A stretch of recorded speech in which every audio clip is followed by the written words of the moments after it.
Hey there, come a little closer to the fire. Let the room stay dim. Let the candle keep its small, trembling halo. And for a moment, forget the bedtime stories that make the past feel safe. Forget the friendly documentaries where everything is explained, labeled, neatly solved. Because the truth is darker than the fairy tale you were handed. Tonight, we are going to walk into a vanished world where the ocean climbs like a quiet executioner, where entire coastlines drown without a scream, and where the giants of the earth die out so quickly that their absence feels like a curse settling over the land. 3 images to hold in your mind, just for a heartbeat. A wall of water, hundreds of feet high, rolling over a valley like a slow, patient monster. A sky that suddenly burns, not from lightning, but from something falling, something that turns forests into ash in a single night. And a field where mammoths once moved like living hills, now empty, the last hoofprint filling with drifting snow. If you find a strange kind of peace in this darkness, if the quiet of old catastrophes helps your own thoughts loosen their grip, leave a like, subscribe, and sink a little deeper into the story with me. Now, turn the lights down if you can. Let your shoulders fall. Unclench your jaw without even thinking about it. Let your tongue rest where it wants to rest. Take a slow breath in through your nose and let it out as if you are fogging a cold window. Good. We are going back. Not with urgency. Not with panic. We will drift there the way snow drifts. We will arrive the way frost arrives. Silently, gradually, until suddenly the whole world is white. Imagine stepping outside right now and finding yourself in a world you would not recognize. The first thing you notice is the air. It is not the soft air of cities and warm rooms. It is sharp, clean in a way that almost stings. Each breath feels like it has edges. You inhale and you can taste cold metal, like you pressed your tongue against a coin, and the air slides down your throat with a thin, dry chill. And the sound, honestly, I always find it strange to describe sound in a place like this, because the silence is its own sound. The wind has a different voice when the land is open and the trees are sparse. It moves in long, steady strokes. It combs the grass. It scrapes over crusted snow. It slips through the needles of spruce with a soft, constant hiss, like distant rain that never arrives. Your feet are on ground that looks familiar at first. Soil, stones, patches of frozen mud. Then you realize what is missing. Pavement, buildings, streetlights. Even the shape of the horizon is wrong. The land stretches out in broad, pale waves. And where your city should be, there is only steppe, grassland, a cold sea of it, rolling and rolling, until it meets a sky that feels too wide. Somewhere out there, something moves. At first, it is a shadow, a slow, heavy shadow. Then it turns, and the low light catches on fur the color of old rust, thick, reddish hair, matted at the edges with frost. A head that looks like it was carved from muscle and patience. And tusks, long tusks, pale and curved, lifting toward the sky like 2 crescent moons trying to rise. A woolly mammoth. Not a museum skeleton. Not an illustration. A living animal, enormous enough to make your mind hesitate. You know that feeling when you stand too close to a freight train and it passes, and your body understands weight before your brain does. It is like that. The mammoth breathes, and a cloud blooms from its trunk, and the cloud hangs for a moment, and then the wind erases it. Beyond it, the world is full of other giants. There are giant ground sloths, built like elephants, moving with a peculiar dignity, their claws too long to place flat, so they walk on their knuckles like old, careful boxers. There are cats that should not exist outside Nightmare, saber-toothed hunters with jaws that open wider than seems possible, their long canines catching faint light when they yawn. And there are bears, Short-faced bears that can stand 12 feet tall when they rise up, their fur dark, their eyes small and patient, their breath.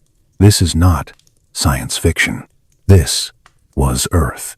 12,000 years ago, this was home. And the planet is locked in the grip of the last ice age, a phrase that sounds almost gentle until you realize what it means. It means ice sheets. Not a little extra snow, not a few harsh winters. Ice that covers continents.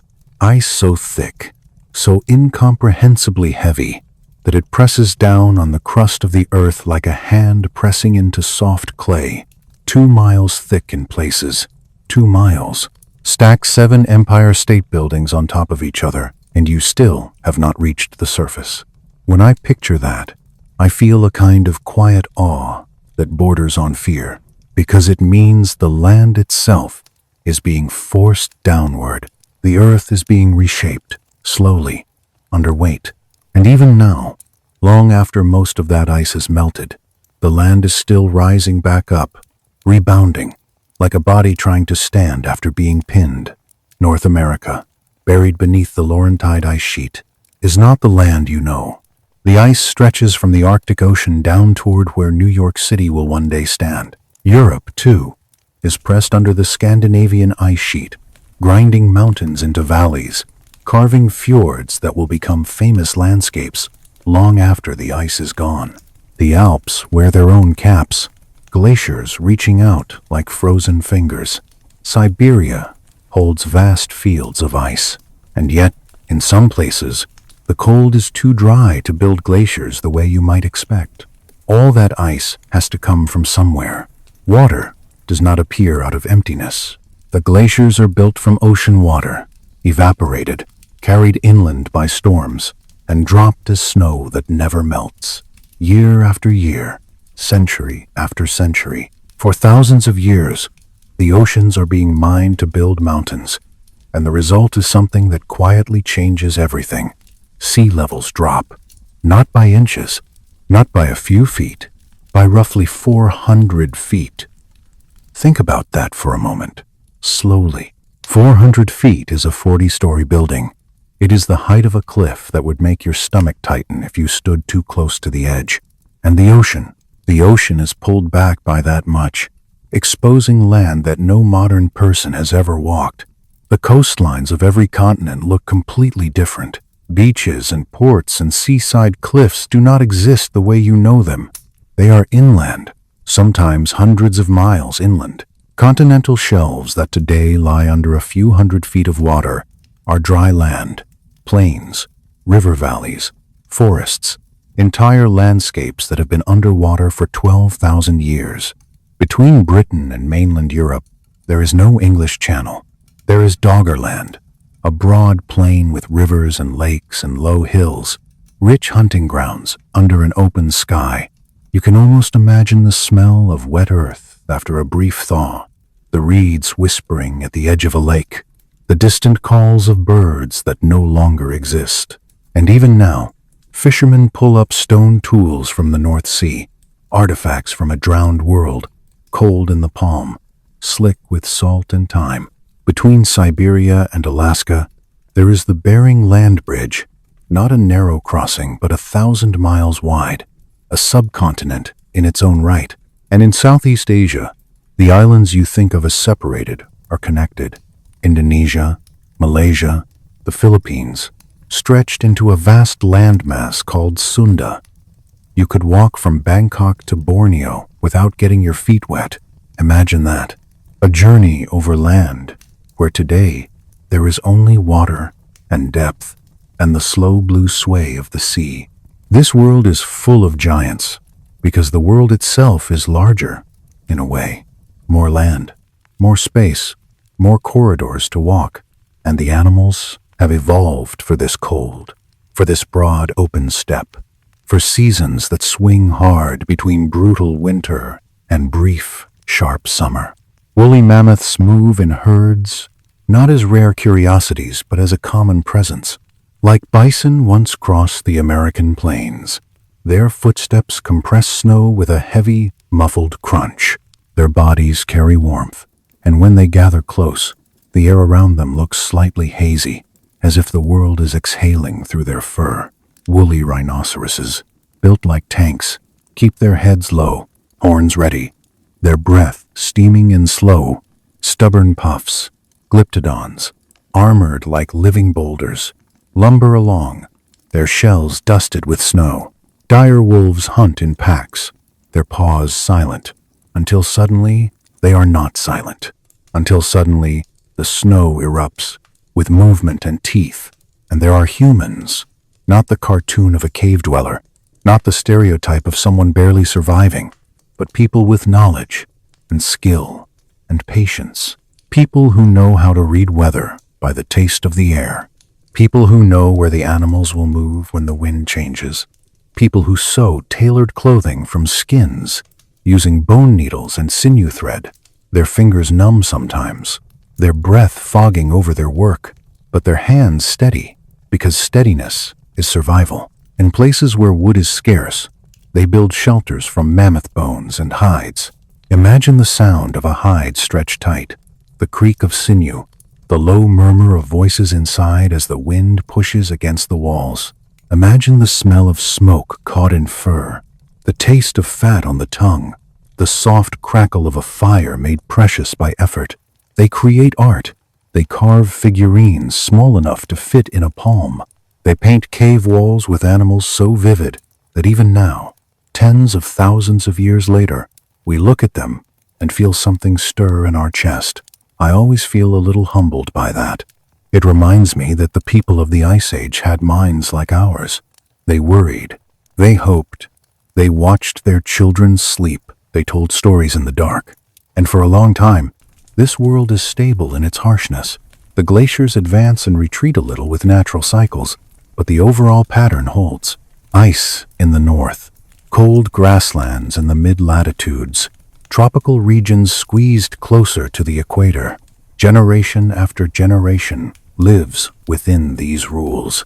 The rules are strict, yes, but they are predictable. There is comfort in predictability, even when it is cold. Then, something begins to change.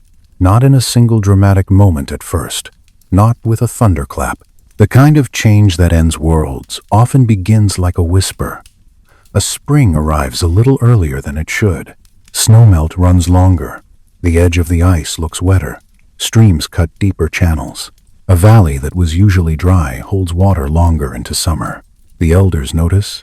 The hunters notice. They do not have graphs or satellites or climate models. They have skin and breath and memory.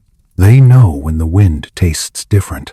And far to the north, where no one lives year-round, because it is a place of ice and silence, the great sheets begin a slow retreat. At first, it might even feel like mercy. More open water, more plants pushing up through thawing soil, more animals returning. The hunting gets good. The air still bites, but not as cruelly. Forests creep into places that were once open steppe. Birds arrive that were rare before. The world seems to soften. You can imagine the relief that would settle over a camp at dusk, the way laughter might come easier, the way a child might run farther from the fire without being yanked back by fear of frost, the way elders might look at the horizon and feel, for the first time in generations, that the world is loosening its fist.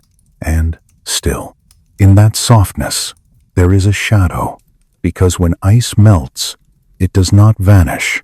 It becomes water, and water has to go somewhere. The ocean waits, patient and hungry, at the edges of the continents. It waits the way night waits. It waits the way sleep waits. And as the ice releases its grip, the sea begins to rise. At first, it is gentle, a slow creep that only someone with long memory would notice. The shoreline moves a little. Salt water tastes the roots of plants that used to grow in fresh soil. The lowest marshes change. A familiar path becomes muddy, then wet, then impassable. A few years, a few decades, a lifetime, and the ocean is closer. What does that feel like? Honestly, I try to imagine it, and my stomach tightens, because it is not a single disaster you can run from. It is a long, quiet eviction. It is watching your world shrink, inch by inch, season by season, while the water keeps coming with the calm persistence of something that cannot be argued with. People move their camps. They pull their shelters higher. They return to old places and find them gone, swallowed. They stand on ridges and look out at valleys that used to be hunting grounds, now turning into bays, where waves glitter under a pale sun. And while this is happening, something else begins. The climate, once strict but stable, starts to twitch. Temperatures swing. Rains shift. Winds behave strangely. The world feels nervous, like an animal that has been startled and does not know whether to run or fight. We, far in the future, will give names to these changes. We will argue about causes. We will drill ice cores and measure trapped air and trace chemical signatures like detectives reading a crime scene. But for the people living it, there is only this feeling. The rules are changing. And when the rules change, the old certainties become dangerous. A herd does not follow the same migration route. A river that used to freeze solid becomes unreliable ice. A sudden thaw turns the ground to mud that swallows feet. A sudden freeze turns that mud into jagged traps. A storm comes out of season. A fire starts in dry grass and runs farther than it ever used to, driven by wind that seems angry. And somewhere in the background, like a heartbeat you do not notice until it stops, the giants begin to fade. Not all at once, in a dramatic montage, more like a slow thinning. A hunter goes to a place where mammoths always passed and finds fewer tracks. The next year, fewer still. The next year, none. A child grows up hearing stories of herds like moving hills, and by the time that child is old enough to hunt, those stories already feel like something from a different world. You know that feeling when you realize you are the last person to remember a certain smell, a certain sound, a certain way your childhood street looked before it changed? Multiply that by an entire ecosystem. Multiply that by a continent. The end of the Ice Age is not just melting and warmth. It is a kind of quiet apocalypse. It is the stage being cleared.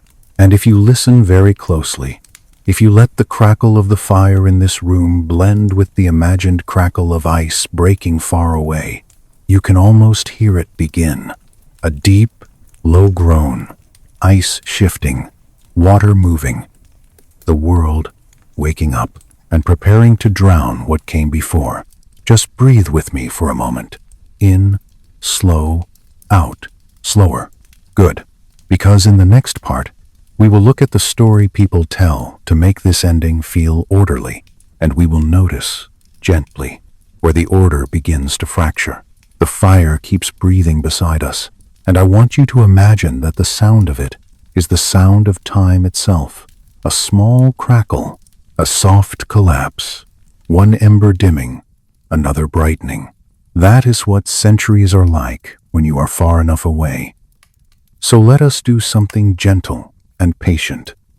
Let us listen to the official story first, the one that sounds tidy, the one that fits in textbooks, the one you can print on a museum sign without making anyone uneasy, because there is comfort in a clean explanation, and comfort helps you sleep. The conventional tale begins with the sun, and with the way our planet moves around it. Earth does not travel in a perfect circle. It travels in an oval, an ellipse, and that oval changes shape over long stretches of time. Sometimes the orbit is a little more stretched, sometimes a little more round. It is slow, like a hand slowly tightening and loosening around a stone. Earth also leans. That familiar tilt, the reason we have seasons, does not stay perfectly the same. It wobbles, gently, between different angles. A small change on paper, a vast change in the amount of sunlight that reaches northern lands in summer. And Earth also turns its axis like a spinning top that slowly changes where it points. A slow precession that makes the stars drift in meaning over thousands of years. When scientists describe these patterns, they call them Milankovitch cycles, named after the Serbian mathematician who worked them out in the early 20th century. I always picture him in a quiet room, ink on his fingers, staring at numbers that represent the dance of an entire planet. There is something beautiful about that, something that makes you feel small in a soothing way. In this story, ice ages are not curses, not punishments, not mysteries. They are rhythms. When these cycles align, northern summers receive less sunlight, winters are still cold, snow still falls, but now summers are not warm enough to melt everything away. Snow survives. It layers. It compresses. It becomes ice. Then the ice spreads, year after year, until it becomes those vast sheets we spoke about, the ones 2 miles thick in places. Then, when the cycles shift again, summers grow slightly stronger. The extra sunlight melts more snow than before. The balance tips. The ice begins to retreat, not with drama, but with steady persistence, the way a long-held breath finally releases. Around 19,000 years ago, the conventional timeline says, the retreat began. Slowly, predictably, the ice sheets that had held Canada and Scandinavia in their cold grip started pulling back. Sea levels began to rise as the meltwater returned to the ocean. Plants moved. Animals moved. Ecosystems slid north like shadows at sunset. If you zoom out, it looks smooth. A long, warming trend. A gentle climb. A steady transition into what we call the Holocene, the relatively warm and stable period we are still living in now. And that explanation, truly, explains a lot. It matches broad patterns seen in ice cores from Antarctica and Greenland. It fits with the geometry of moraines, those ridges of debris that glaciers leave behind like handwriting. It fits with pollen buried in lake sediments, tiny grains that tell us what plants grew where, century by century. It fits with sea level reconstructions that show the ocean climbing as ice melts. It is elegant. It makes the world feel like it has rules. Now, let your breathing stay slow for a moment, because even in a story of rules, there is a quiet place where the rule book begins to tear. You can feel it when you look too closely. A gentle unease, like noticing a hairline crack in glass. The first crack is absence. The late Ice Age world is full of giants. Then suddenly it is not. In North America alone, dozens of genera of large mammals vanish in what amounts, geologically speaking, to a blink. Mammoths, mastodons, giant ground sloths, saber-toothed cats, dire wolves, American camels, horses, American lions, short-faced bears. The list feels like a litany at a funeral. The standard explanation is climate change plus human hunting pressure. Warming shifts habitats. Humans arrive with efficient tools and coordination, and the stressed populations collapse. That can be true and still leave you unsettled, because these animals survived previous climate swings. The planet did not change for the first time in their lives. They made it through earlier warm phases. They endured long cycles of cold and thaw. So why this time? Why so many? So fast? I always find it eerie when a pattern holds for millennia, and then, suddenly, it breaks. It makes you wonder if something else entered the equation. Another crack is water, not the slow, polite rise of sea level, not the gradual rearrangement of shorelines, something far more violent. There are places on Earth that look like they were carved in anger, gouged by floods so large that the mind refuses to picture them at first. In the Pacific Northwest of North America, there are the channeled scablands, a landscape of ripped basalt, dry coulees, giant ripples in hardened ground. When geologist J. Harlan Bretz first argued that this land was shaped by catastrophic flooding, many colleagues dismissed him. The idea was too extreme for the gradual thinking of the time, yet the evidence remained, patient, like the rock itself. Eventually, the floods were accepted. The story is now told in calmer words. glacial Lake Missoula, held back by an ice dam, rupturing again and again, sending walls of water hundreds of feet high across the region. Water moving faster than rivers should move, carrying boulders like pebbles, leaving behind scars so large you can see them from the sky. That is not the kind of change you expect from a slow orbital adjustment. Then there is fire. At multiple sites across North America, there is a distinct dark layer in sediments dated near the boundary of the Ice Age ending. Some researchers call it a black mat.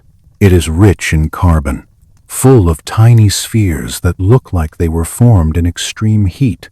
There is charcoal, there is soot, there are hints of widespread burning. Wildfire is normal. Earth burns. Forests burn. Grasslands burn. The unsettling part is the suggestion of scale and timing, as if huge regions burned at once, as if the match was struck from a single hand. And then there is the ice itself, the frozen archive. If you have never pictured an ice core, let me paint it softly. Imagine a field of white under a pale sky, scientists in heavy clothing, faces wrapped, eyelashes rimed with frost, a drill biting down through snow and ancient ice. The machine hums, a low mechanical song. Then it lifts a long cylinder, smooth and translucent, a column of frozen time, layer on layer, each one a winter's snowfall, pressed down and sealed, and inside, tiny bubbles of air, trapped when the snow first fell, air that once moved through an Ice Age atmosphere. When scientists analyze those layers, they can read temperature changes, chemistry changes, smoke traces, gas concentrations. They can see when the world warmed, when it cooled, when something unusual happened. And when you zoom in on the end of the Ice Age in Greenland ice, the line is not always smooth. It is not a calm slope. It looks, at times, like a heart monitor. There are sharp jumps, sudden spikes, abrupt plunges. The most famous of these is the Younger Dryas. If you are getting sleepy, let the name be like a lullaby, strange and soft on the tongue. Younger Dryas. It sounds like a plant, and it is named after a cold-loving flower whose pollen shows up in sediments, a small botanical fingerprint that marks a return to cold. Here is what makes it feel like a nightmare inside the official story. For several thousand years, Earth appears to be warming steadily after the last glacial maximum. Ice retreats, sea level rises, forests spread. The trajectory points toward the end of the Ice Age. Then, around 12,900 years ago, the warming stops. It does not simply slow, it snaps. Temperatures in the North Atlantic region plunge, on the order of many degrees Celsius, and some ice core data suggests this may have happened within a human lifetime, perhaps even faster. Trees retreat. Glaciers advance again. The tree line shifts south. Places that were becoming mild are dragged back toward tundra. Imagine living through that. Imagine being a child during the last warm summers, when berries are plentiful and animals are fat, when elders begin to believe the long cold is easing. Then imagine becoming a young adult and feeling the world tighten again. The air grows sharper, the seasons shorten, the animals move away, the river freezes differently, the wind feels less forgiving. You would not call it a climate event. You would call it a betrayal. The standard explanation for the Younger Dryas involves meltwater and ocean currents. As the great ice sheets melt, huge pulses of fresh water pour into the North Atlantic. Fresh water is lighter than salt water, so it spreads across the surface like a lid. This disrupts the Atlantic meridional overturning circulation, the great conveyor that brings warmth northward. Without that warmth, the North Atlantic region cools dramatically. This theory has strength, it has logic, it has models. Yet when you sit with it in the dark, you can still feel the questions, the speed. Some transitions look too fast for such a vast system to reorganize. The pattern. Cooling signals appear in places that feel far from the Atlantic. The ending. The younger Dryas ends abruptly too, with warming that seems to surge back in a startling rush. Around 11,700 years ago, the ice core record shows temperatures jumping upward again, in some interpretations by around 10 degrees Celsius in a decade, possibly even in a few years. Think about how that feels in the body. 1 decade, 1 lifetime. This is not how we want the world to behave. This is not how we like our planet. A planet that can flip that fast is a planet that makes myths. Now, before we wander too far into the strange, let me hold your hand back toward the ground for a moment, gently. Scientists argue about mechanisms because mechanisms matter. They matter for truth. They matter for prediction. They matter because we are living in a world where climate is changing, and we want to understand how fast change can happen. So you will hear cautious voices say, the ice core layer boundaries can appear abrupt because of how snow accumulates and compresses. You will hear others say, still, the chemical signals are too clear. You will hear debates about dating, about regional differences, about how to interpret proxy records. This is what science looks like when it is alive. Not a single voice, but a chorus, sometimes harmonious, sometimes tense. And in the spaces where the evidence is complicated, where the chorus does not quite agree, something else creeps in. A thought, a possibility, a shadow of a different kind of event. Because there is another idea that sits right at the boundary of the younger Dryas, around that 12,900 years ago mark. An idea that makes people sit up straighter, even when they try to stay calm. The younger Dryas impact hypothesis. The thought is simple enough to say out loud and still hard to hold in the mind. What if something from space struck Earth, or exploded in the atmosphere, or broke apart into fragments that hit across a wide region? Not a dinosaur-killing asteroid, not a single crater that changes everything for millions of years. Something smaller, yet still unimaginably violent by human standards. Something capable of igniting wide fires, melting ice, sending huge floods, throwing dust and debris into the air, shocking an already unstable climate system into a cold snap. The reason people take the idea seriously is because of odd materials found in sediment layers dated to that boundary at some sites. Tiny spherules that suggest high heat, elevated platinum group elements in some records, possible nanodiamonds reported by some teams, shocked quartz claimed in some contexts. Critics point out difficulties, replication problems, inconsistent findings. Proponents point to new sites, new analyses, new proxies. The debate continues, and it is not settled. That uncertainty can feel frustrating in daylight. In the dark, it feels like a story with a door left slightly open. And if you step closer to that door, you find yourself looking at the same three forces again. The ones that keep returning like a refrain. Ice, fire, water. Ice melts, then freezes again. Fire burns, perhaps too widely. Water rises, sometimes gently, sometimes in sudden walls. Now, let us return to the people, because this is not just a tale of charts and layers. This is, at its core, a human story. Picture a camp near the edge of a river, sometime during the centuries around the younger Dryas. The river is not the tame river of parks and postcards. It is braided, wide, full of cold meltwater. It carries silt, and the water looks gray-green, heavy, as if it is dragging the earth itself along in suspension. The camp is small. A circle of stones holds a fire. The stones are cracked from repeated heating and cooling. There are hides laid out, stiff at the edges where frost has touched them. The smell is smoke, wet fur, fat. There is a quiet murmur of voices, low, because sound travels far in open country. A child is asleep, mouth slightly open, breath making a tiny rhythm that fogs and fades. An adult watches that child and feels a pressure in the chest that is half love, half fear. Because in a world like this, sleep is not just rest. Sleep is trust. Someone feeds the fire. A stick of wood snaps and sends a brief fountain of sparks upward. The sparks rise, waver, vanish.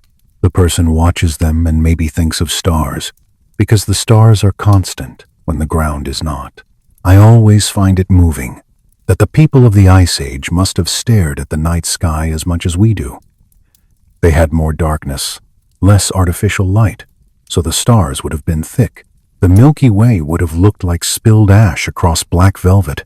In that sky, a bright streak could appear, a meteor, and it would be beautiful and ordinary, unless it was not ordinary, unless one day the streak did not fade, unless it grew and hissed and broke and lit the horizon with a pale green glare, and the air itself began to vibrate with a distant roar. We do not know what any individual saw. We can only look at the layers and the scars and try to reconstruct possibilities, yet we do know what a skyfall event can do, even on a small scale. We know of the Tunguska event in 1908, an airburst that flattened vast areas of forest in Siberia without leaving a crater, a reminder that objects can explode in the atmosphere with enormous energy. It is a modern whisper that helps the ancient hypothesis feel less impossible. So in our story, we will not claim certainty. We will do something quieter. We will explore the feeling of living at the edge of a world that is changing too fast. The people in this camp do not have words for Milankovitch cycles. They do not know about orbital eccentricity or axial tilt, yet their bodies feel the consequences. Their skin knows when summers are shorter. Their bones know when winters bite deeper. Their hunger knows when herds fail to arrive. They adapt the way humans always adapt. They change their tools. They shift their hunting strategies. They trap smaller animals. They fish more. They learn to read new landscapes. They follow retreating ice into new corridors. They abandon places that no longer feed them. Some groups vanish from the record. Others survive and spread. And as the seas continue to rise over centuries, those people also lose land, not all at once, but in a long, soft theft. Entire plains that once connected regions become shallow seas, then deeper waters. Land bridges drown. Doggerland becomes a memory. Sunda breaks into islands. The Bering Land Bridge disappears beneath cold water.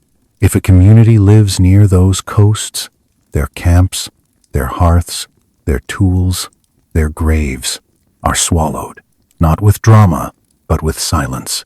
That is part of why the end of the Ice Age feels haunting to study.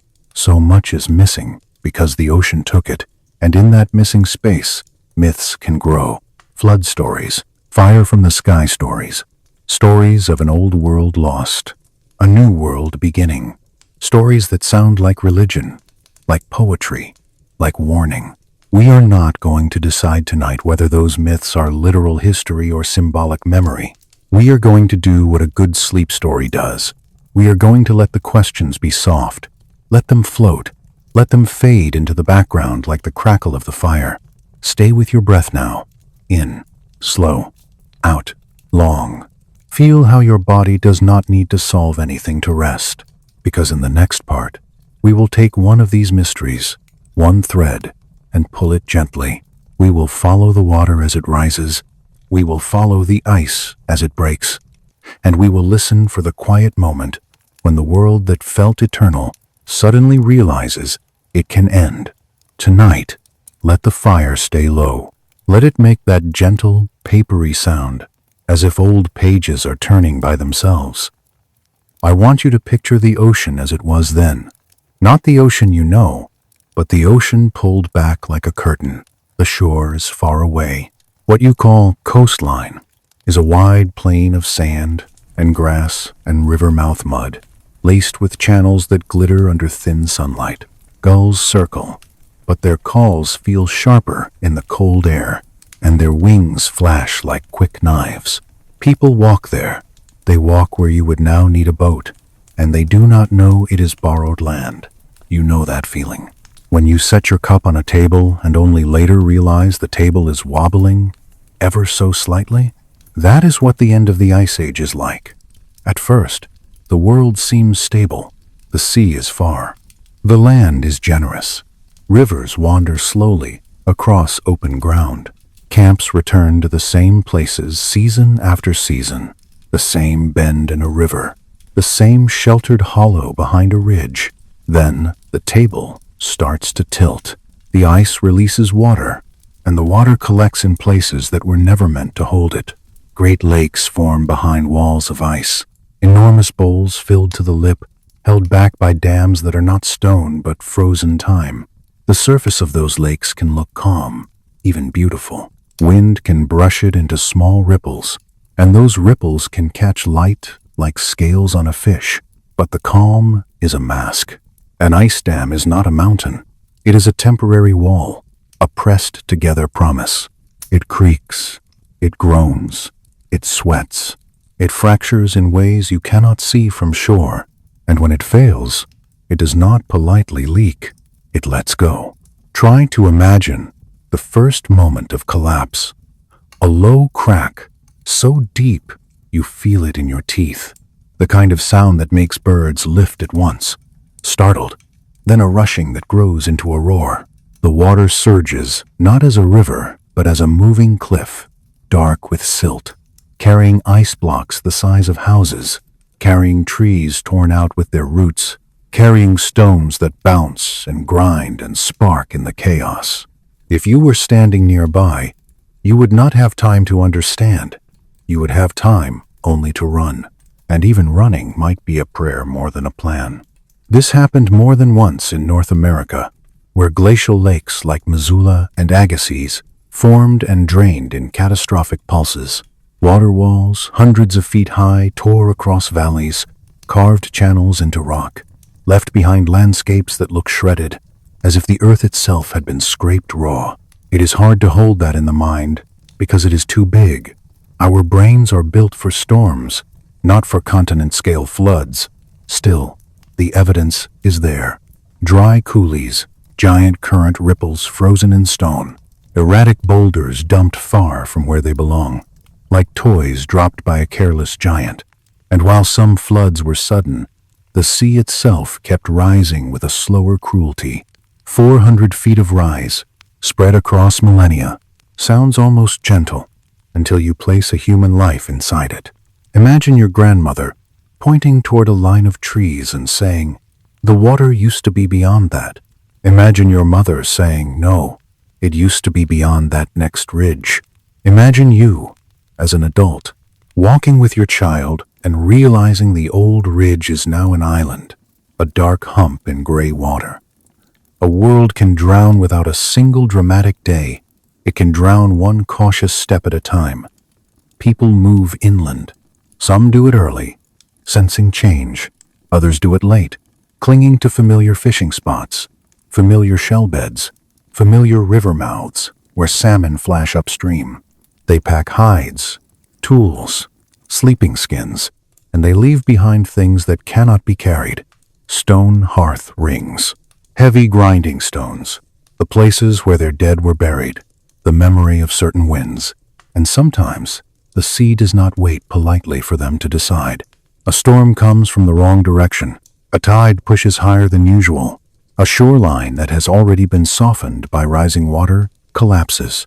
Waves roll in with a new reach, and what was dry ground yesterday is knee-deep today, and by nightfall it is gone. If you survived that, what would you tell the next generation? You would tell them the water rose. You would tell them it rose fast. You would tell them the old world was swallowed. You would not speak in centimeters or centuries. You would speak in fear and loss. You would speak in the language that sticks. This is where myths begin to feel like memory. Not neat history, not a dated report, but a story shaped to carry warning. Stories of a great flood are found across the world, in cultures separated by oceans. The details shift, as details always do, but the spine of the tale remains. Waters rise, people flee, most things die, a few survive, and after the water recedes, the world is not the same. It is tempting to dismiss that as coincidence. Floods are common, yes. Still, I always feel a little shiver when I remember how much land was actually lost as sea level rose. Entire shelves, broad plains, river valleys.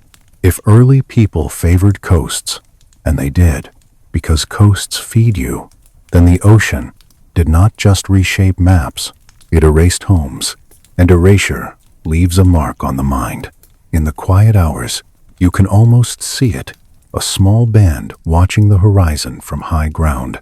The sea far below looks calm, even lovely, and yet it has taken everything they knew. The wind carries salt.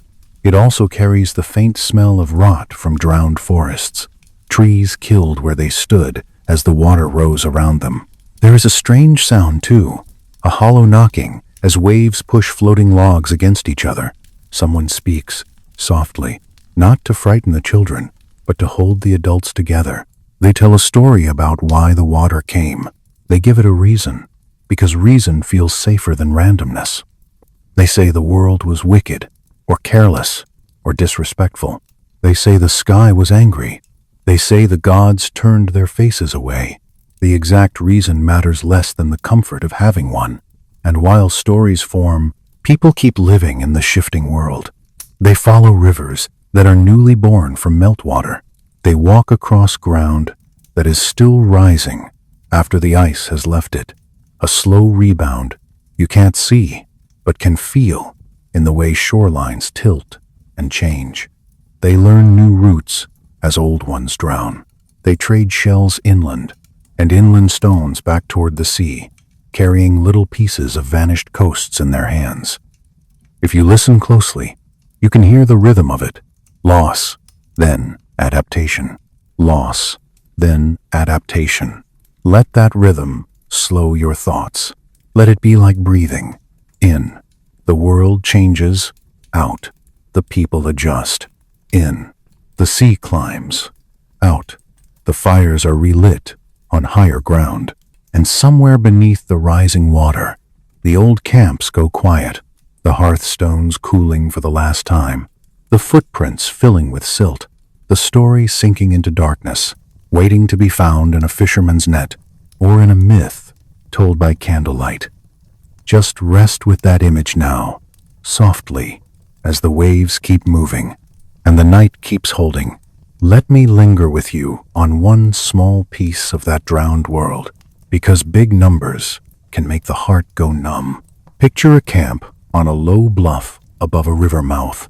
The bluff is not dramatic, just a rise of earth where grass grows shorter and the wind is a little less biting. The river below is wide and braided, splitting into shallow threads that hiss over gravel bars. In late evening, when the sun drifts low, those threads catch the light and look like thin copper wires laid across the ground. There are children, quiet now, rubbing sleep from their eyes. There is an elder with a face like weathered bark, watching the tide line the way other people watch clouds. And there is the sound of the sea, not loud, but constant, a soft, repeating breath. In, out, in, out. The sea is still far. Remember, it sits beyond flats and dunes. Still, you can taste it on the air. Salt is patient like that. It finds you. This camp has been here before. That matters. People return to places that do not betray them. They return because the river brings fish, because the dunes shelter them from the worst gusts, because the ground is high enough that storms usually pass beneath. Usually, that one word can carry a whole tragedy. The elder has noticed something the younger ones try not to notice. A drift line of seaweed and shells has been creeping higher each season. It is subtle. You might miss it if you were busy being alive. But the elder has time, and time makes patterns visible. Each year the dunes look a little more gnawed, their edges slumped as if the sand itself is tired. A storm comes one night while everyone is asleep. Not the kind of storm with lightning and drama. This is worse in a quiet way. A hard wind from the wrong direction. A wind that pushes the water inward, piling it up against the land. making the tide higher than it has any right to be. The air turns damp and heavy. Fine sand lifts and stings the eyes if you look into it. Inside a hide shelter, you feel the change before you understand it. The fabric trembles like an animal's skin. The temperature shifts, not colder exactly, but wetter, and wet cold slips into joints and makes even strong hands ache. Someone wakes. Maybe a dog lifts its head and growls softly at the smell of something unfamiliar. Maybe it is simply instinct, that ancient little alarm bell that rings in the body for no clear reason. The waking person steps outside. Their bare feet meet cold ground. The grass is slick with dew. Wind presses against their chest. They squint, and at first they see only darkness and moving shadow. Then they hear it, not the sea's normal breathing, a thicker sound, a rushing, as if a giant is dragging a wet cloak across the sand. They walk toward the edge of the bluff, careful, because in the dark, you can break an ankle on a hidden stone. Each step makes a small crunch where frost crystals have formed. The wind carries the taste of salt, so strong it feels like licking a stone. When they look down, they see water where water should not be. A new channel has cut through the flats, fast and hungry. Foam flashes white. Logs spin. The dunes are leaking. Waves are pushing in and then not fully leaving, as if the sea is testing the door. The person runs back to the shelters. Their breath is loud in their ears. They call out, a short shout at first, then a string of urgent sounds.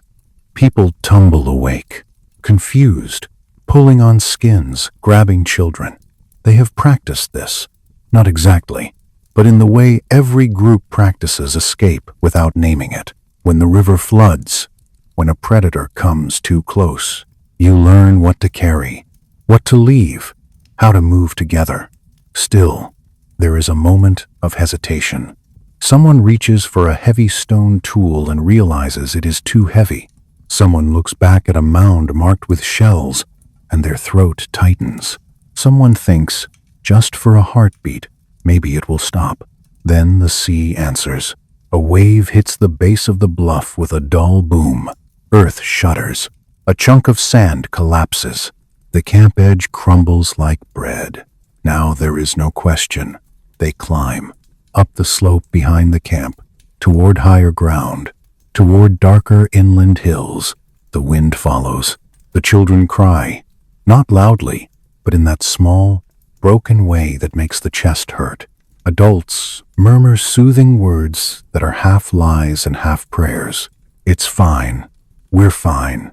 Keep moving. The line of people becomes a single quiet organism, a long shape in the night. You can hear the wet slap of skins, the soft click of stone blades in a pouch, the hiss of breath through clenched teeth. Somewhere behind them, the sea chews, and when dawn finally comes, pale and indifferent, they stop on a ridge and look back. The river mouth is wider now. The dunes are scarred. Where the camp was, there is only wet sand and floating debris. Smoke does not rise. The world feels emptied, as if a room has been stripped of furniture. That is the kind of morning a myth is born from. Because you do not just tell your children, we moved camp. You tell them, the water took our home. You tell them, the sea came in the night. You tell them, never sleep too close to the shore. And one day, when your grandchildren are old and they are telling the story again, they will add things. They will give the sea a voice. They will give it a reason. They will make the night darker, the wave taller, the survival more miraculous. Not to lie, but to make the lesson impossible to forget. Hold that gently now. Let it settle, like silt in a jar of water. The drowned world is not only under the ocean. It is also inside the stories we keep repeating, softer each time, until they sound like lullabies. And you, right now listening, are part of that chain. A room, a voice, darkness outside, the ancient sea still moving, patient, patient. The next thing the earth does, after it takes your shoreline, is it takes your giants. That sounds harsh when said plainly, so let me say it the slow way, the way the night prefers. Imagine waking on a morning after the flood season, walking out onto open ground, and noticing how quiet it is. Not the comforting quiet of snow falling, but a hollow quiet, as if the world has stopped clearing its throat. No heavy footfalls in the distance. No deep trumpet of a mammoth herd. No crack of a massive branch being pulled down by a giant sloth reaching for leaves.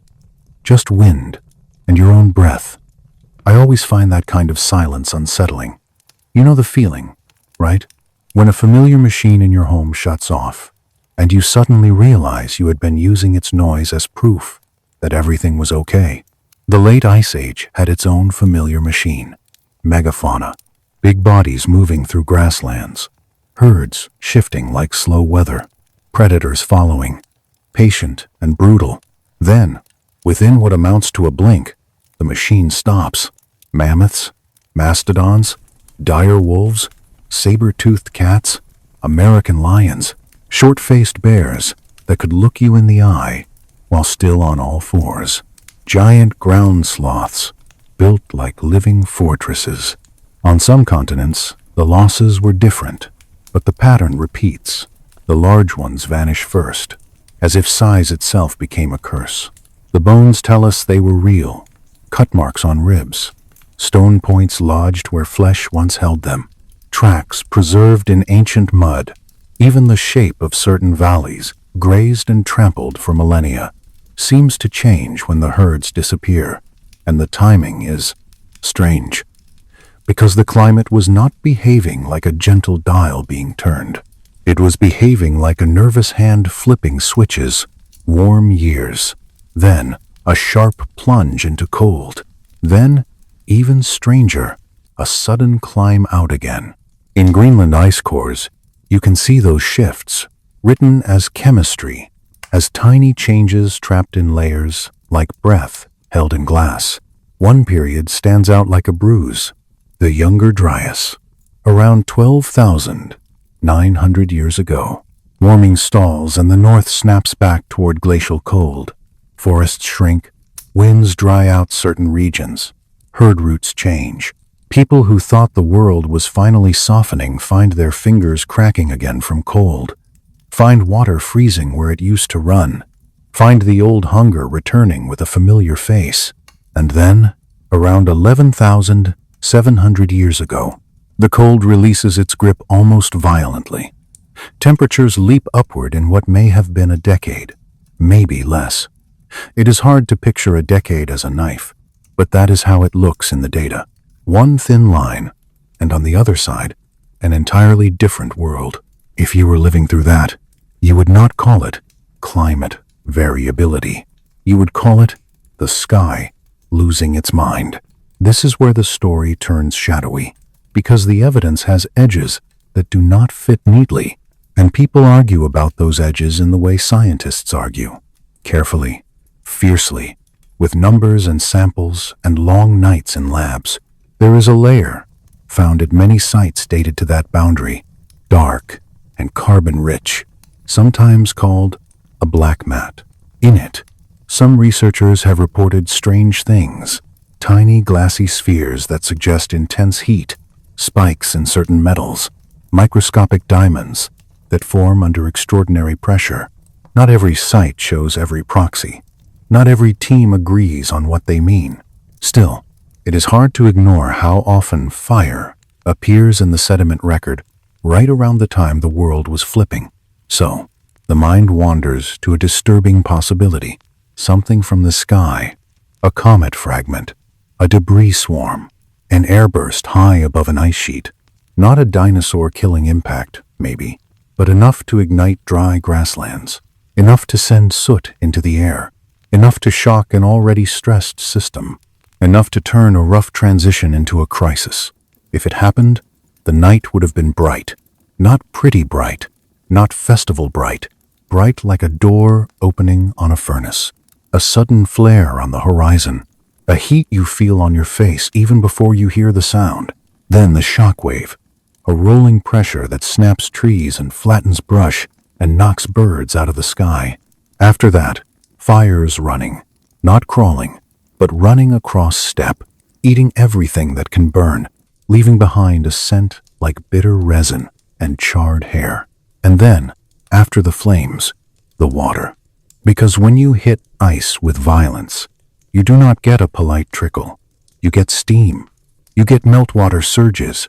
You get floods that arrive in places that did not know how to prepare. Again, this is a hypothesis, debated, disputed, alive. The important part for our sleep story is not certainty. It is the mood of that boundary, instability, a world that could be warm and then cruel, a world that could burn and then drown, a world where even the stars might feel like they were moving too close. Now, bring your attention back down, from sky to ground, from theory to breath. Picture a hunter, not a hero, just a tired human with sore shoulders and cracked lips, walking at dusk along a ridgeline. Snow lingers in shaded pockets, even though it is late in the season. The hunter's boots are wrapped in hide, stitched with sinew. Every step makes a soft squeak where frost bites the grass. The air smells clean and empty. In the distance, the hunter expects to see movement, a dark hump of a mammoth, a drifting line of bison-like bodies. Something, but the plain is blank. The hunter stops, and in that pause you can feel the fear that is not panic, but calculation. The mind runs through options the way fingers count. If the big animals are gone, then what? Smaller prey, traps, fishing, roots, seeds, birds, anything that can be gathered without wasting energy. Humans, at the end of the Ice Age, were not simple. They were specialists in survival. Tailored clothing, bone needles, stone blades sharp enough to shave hair, social networks that carried information across valleys and seasons, where the herds went last year, where the river is shallow enough to cross, who has salt, who has flint, who has news. Still, even the cleverest mind cannot conjure a mammoth out of silence. So the people adjust. They begin to rely on many small wins instead of one huge kill. They learn to make tiny blades, microliths, that can be fitted into shafts and replaced when broken. They set snares. They read bird calls like messages. They turn toward rivers with renewed attention, because fish do not vanish in the same way herds do. They build nets. They weave plant fibers. They watch the water as if it is a clock, and something shifts inside them too. When the world feels unreliable, you start making promises to yourself in material form. You store food. You return to the same place. You build walls, not just against wind, but against uncertainty. In the Levant, people we call the Natufians begin to settle more, living near stands of wild grain, grinding seeds into flour on stones worn smooth by repetition. I can almost smell that flour when it hits hot rock, that faint, nutty scent that rises like comfort. They are not farmers yet, not in the later sense, but they are leaning in that direction, gently, as if touching a new idea to see if it bites. And if you live in one place long enough, you start to decorate it. You start to bury your dead with care. You start to make certain spaces special, set apart, as if you are trying to speak to the forces that have been tossing your world around. This is where stone begins to matter in a new way, not just as a tool, but as a memory that cannot float away. There is a hill in what is now southeastern Turkey, where thousands of years later, people would uncover massive pillars carved with animals, arranged in circles, deliberate, heavy, patient. The dates placed those circles astonishingly early, right near the end of the Younger Dryas. It is not proof of lost supercities. It is something quieter, and in a way more haunting. Proof that even before full agriculture, humans could gather, plan, coordinate, and build for reasons beyond immediate hunger. To me, that feels like a response to catastrophe. Not a neat response, not a rational one, but a human one. When the climate behaves like a wild creature, you carve symbols into stone. You make a place where the world has to listen for a moment. And while those early stones rose, the great beasts continued to fade, their absence becoming the new normal. A child born after the last mammoth in a region died would never know what the old songs meant when they spoke of thunder-footed herds. The songs would turn into legend. Legend would turn into myth. And eventually, the myth would feel like it belonged to another planet, but it belonged to this one. It belonged to the world beneath your feet, the drowned coasts, the carved flood channels, the soot layers, the ice that remembers temperature the way skin remembers a scar. Let that settle. Let it become soft. The dark history here is not only death. It is the quiet after death. The way life continues anyway. The way hands keep sewing. The way fires keep being lit, even when the wind has changed. The way a story keeps being told, even when the animal it describes is gone. If you can feel any tension in your shoulders, let it melt now, as if you are ice turning back into water. Let your jaw unclench. Let your breathing slow, in and out. Outside this room, the modern world has its own noise. But here, in this imagined late Ice Age night, there is only wind over grass and distant water, and the soft, stubborn heartbeat of people who refuse to vanish. Let me add one more slow scene, the kind that does not rush toward conclusions. Think of an old hunter, older than most, sitting near a fire that barely gives light. The hunter's hands are thick with scars, the fingers slightly bent from years of gripping shafts and scraping hides. When the hunter closes those hands, you can still see the ghost shape of a spear in the curl of the palm. The younger people ask about the giants, the way children always ask about what they have never seen. Their voices are low, because night teaches respect. Was it true, they ask, that the ground shook when they walked? The old hunter does not answer immediately. The fire makes a small sigh as a piece of wood collapses inward. Sparks lift, then die. The hunter watches those sparks, and you can almost feel the mind traveling backward, stepping from the present into a memory that still smells of snow.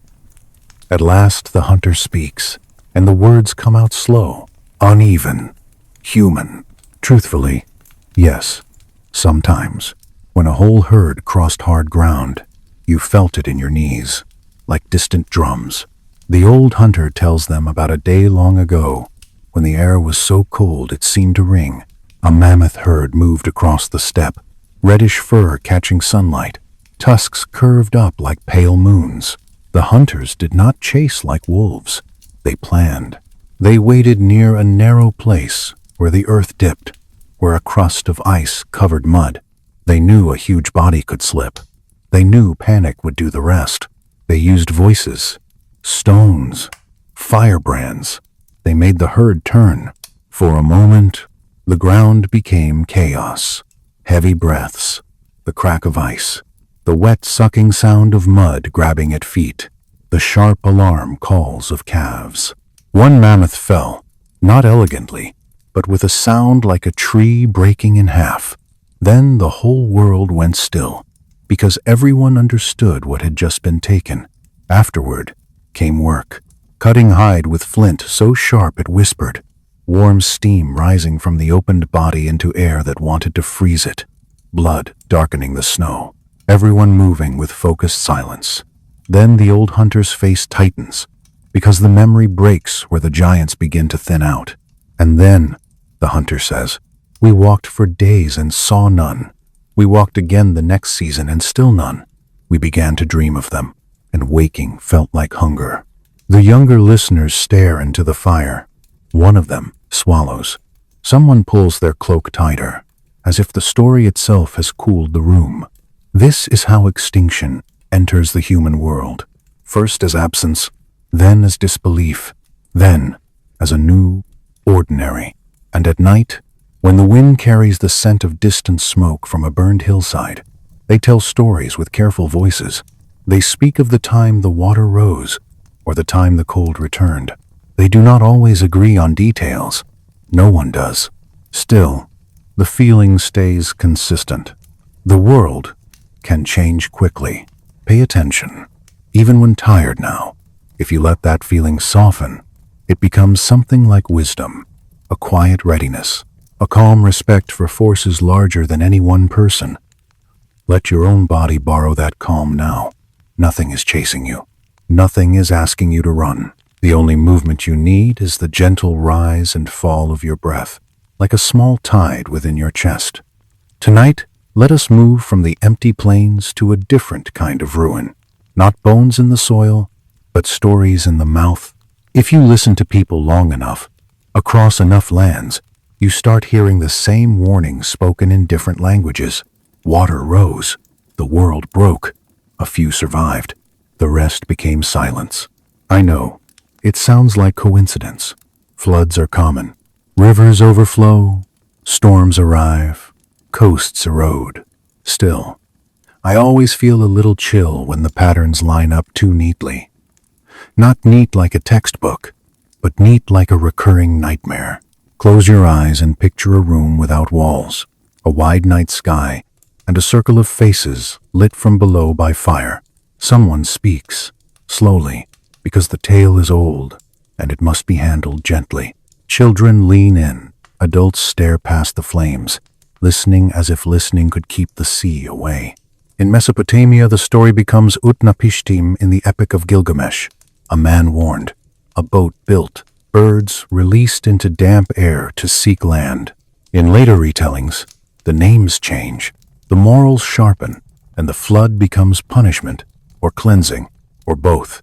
In Greece, Deucalion and Pyrrha cling to a chest of wood while Zeus washes the world. In India, Manu is warned by a fish and rides out the rising waters. In China, tales of great floods become the labor of heroes and engineers. Water fought with canals and patience. In the Americas, among many nations, the earth is drowned and remade, often with help from animals that dive into the depths for a little mud. Different continents, vast oceans, no shared library. Yet the same pulse inside the stories. Waters rising quickly, people fleeing to hills or mountains. A world after that feels new, raw, strange. Now, you and I should be careful here. Myths are not measurements. They are not proof. They are human memory shaped into meaning, and meaning reshapes memory back. But it is hard to ignore that the end of the last ice age gave humans plenty of real reasons to fear water.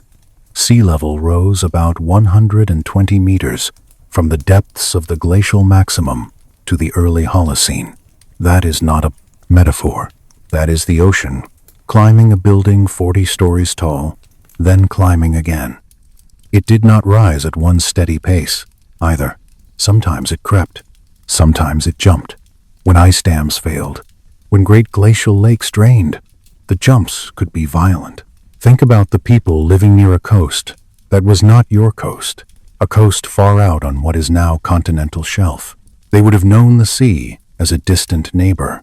Then, within a few lifetimes, that neighbor begins moving in. First, it steals low marshes. Then it takes the easy fishing flats. Then it bites into the base of dunes and makes cliffs slump. It leaves behind brackish pools where sweet water used to sit. It turns familiar plants bitter. It makes the air taste different. And then, maybe, one season it does something unforgivable. A storm surge stacked on an already higher sea. A wave that runs up a valley like a hand reaching for a throat. A night of wind and grinding foam. If you survived that, you would carry it inside you like a hot coal. You would tell the young ones, not with numbers, with images. The water came at night. The water covered the trees. The water carried animals and people as if they were leaves. Because images stay. Images are sticky.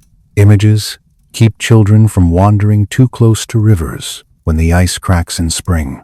So the flood story spreads, not from one origin, but from many origins, because the world was doing flood things in many places. In North America, you have the Missoula floods carving the channeled scablands, leaving a landscape that looks like it was peeled.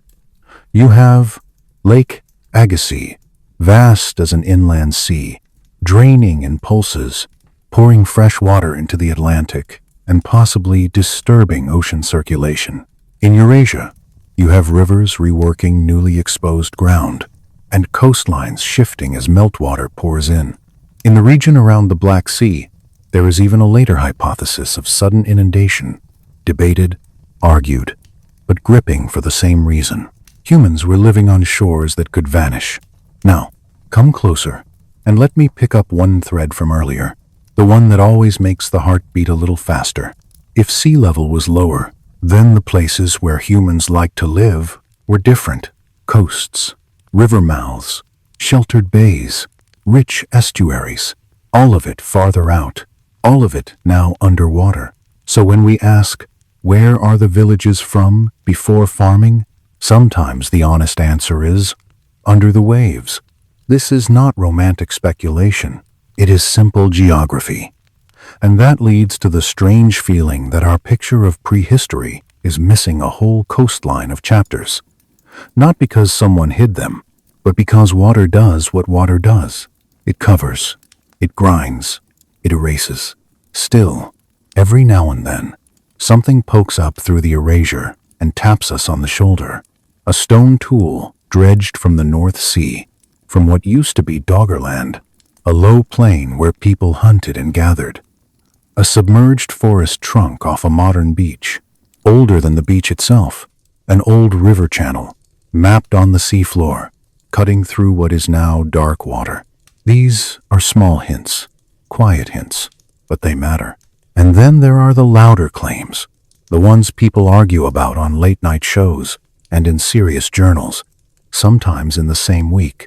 Yonaguni, near Japan, with its stepped terraces under the sea. Some say natural, some say shaped.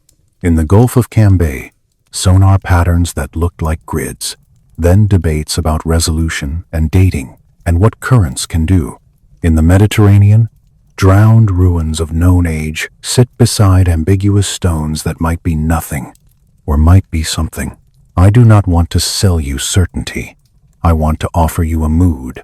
The mood of the searchlight moving across a dark seabed, revealing shapes and then losing them again, because that mood fits the end of the Ice Age, a world half known, a world in motion.